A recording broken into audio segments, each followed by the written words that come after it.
And we are back. Good morning. Deb Marcello from Happier at Home with us. Now for her weekly visit, we're talking about a focus on elder abuse this morning, specifically breaking down some of the myths about it. Deb, good morning to you. Welcome back. Good morning. Thank you. We're just chatting because I've been out with the flu and talking about how we're seeing kind of viruses going around. Important to obviously take care of our elders when it comes to that. But today we want to talk about elder abuse and start with the myths. The first one we want to discuss is that elder abuse occurs mostly in nursing homes. Talk about that being a myth. And it is a myth because most of the time it happens in their home, and it's across every socioeconomic status in every community. So we have to keep our eyes out for our neighbors and other family members. Another myth comes to the perpetrators, and that is that it is a stranger or a paid caregiver as the perpetrator of elder abuse. That's another myth as well. Yes, this is false. Unfortunately, usually the perpetrator is a known trusted adult, which then this makes it more difficult to detect as well. Talk about the known trusted adult, because that can be difficult and a challenge for people to sometimes address that and figure that out often, right?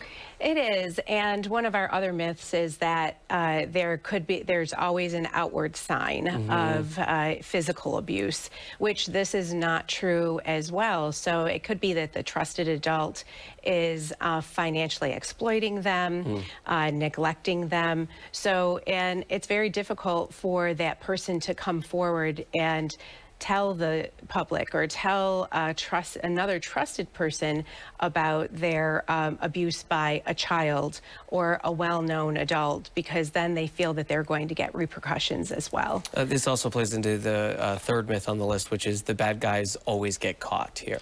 Yeah, usually they don't, unfortunately. Only 1 out of every 6 that are reported actually go to prosecution. So again, this is one of the biggest reasons is because the victim is afraid to tell.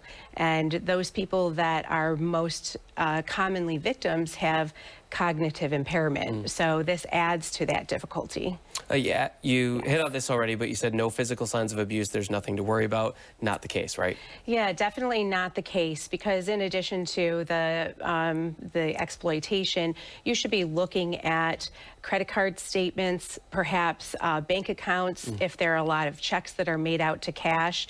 There's so many different forms of abuse, and even emotional abuse, just threatening that person. If you don't give me this, then I'm not going to take care of you. So just being able to open up conversations with people, elderly people, when you're visiting, if they're your neighbors, if they're your grandparents, just having open conversations with them, not trying to say, hey, is Uncle Sam abusing you, unless there's really, unless there are suspicions there. Yeah. You don't want to lead them down that way, but certainly keeping the conversation open. And an ongoing conversation, right, that continues, because you want to continually check up on them.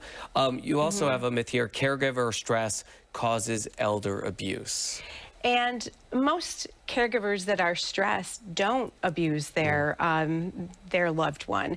But if you're considering the people that are involved, you also have to understand that if they're using stress as an excuse, it's shifting the blame or the focus from the perpetrator to the victim. And so that's not right either. Yeah, from the actions that are inappropriate in the first place. Yes. And then finally, you say elder abuse happens to men and women equally, also a myth. It is a myth because most of the time the victim is a woman. And again, people who are cognitively impaired and women, those are the most frequent victims of elder abuse. And when we talk about elder abuse, again, it's important to hit home that that is a broad term that covers so many different things, and it's not just physical, right? Correct. It's not. And so to be able to talk about this with your loved one is really important.